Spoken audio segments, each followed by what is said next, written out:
In Middle-earth, alliances rise and fall like the tides of time, but few rivalries run deeper than the one between the elves and the dwarves. Two ancient races, both proud, both powerful, and both utterly convinced the other is wrong. From the wars of the first age to the greed of the second and the grudges of the third, their hatred shaped kingdoms, destroyed friendships, and nearly tore Middle-earth apart. This is the LoreVerse, and today we're diving deep into the long and tragic history of why the elves and the dwarves hate each other and how it all began. So let's dive into this. It all started before the events of the Lord of the Rings, and I'm talking long, long before. So in Tolkien's Legendarium, the elves were the firstborn of Ilúvatar. They were immortal, graceful, wise, and deeply connected to the light of creation. The dwarves, on the other hand, they were crafted by Valar Aul, a smith and craftsman who loved to create. But here's the twist though. Aul made the dwarves without permission. He was impatient, he was eager to build life before the time of the elves. And when Ilúvatar found out, he was very angry, but moved by Aul's humility and love. So he gave the dwarves life, but they would awaken after the elves. And that moment set the tone for everything that followed. So from the start, the elves saw themselves as the chosen children of creation, and the dwarves as limitation. And the dwarves, they never forgot about that. They were proud of their own maker, their own purpose, and they resented the elves' arrogance. So, right from the beginning, we're talking about cosmic tension.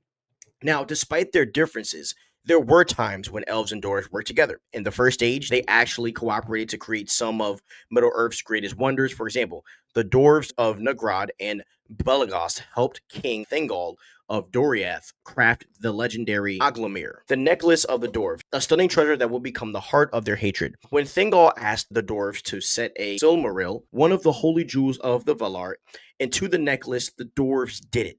But when they saw its beauty, they demanded it back, claiming it was rightfully theirs. And Thingol refused and insulted them in the process. And the dwarves killed him. And the elves of Doriath retaliated, slaughtering the dwarves in turn. And that event, which was the fall of Doriath, marked the point of no return. And from that day forward, the elves saw the dwarves as greedy, murderous, and corrupt. And the dwarves, they saw the elves as prideful hypocrites who used them and turned on them. And it was a grudge that would echo through the ages. Now we fast forward to the second age, and things only got worse. The elves, especially those in Eregion, were obsessed with creating beauty and power, and they found kindred spirits in the dwarves of Khazad-dûm. Together, they built Ost and Edhil. They crafted weapons and traded like wonders. And this alliance between Sulla Brimbor, who was an elven smith, and the dwarves was super strong until Sauron entered in the picture. Now, disguised as, the Lord of Gifts, Sauron taught the elves ringcraft, and when he forged the One Ring, all hell broke loose, okay? The dwarves' friendship with the elves shattered under the weight of betrayal and mistrust. The dwarves retreated into their halls, sealing themselves away while the elves turned further against the world. And when the peace returned, the bitterness never faded. So to the dwarves, the elves were manipulators, and to the elves, the dwarves were too greedy, too bound to gold and stone. And it's not that they didn't understand each other, it's that they were too much alike.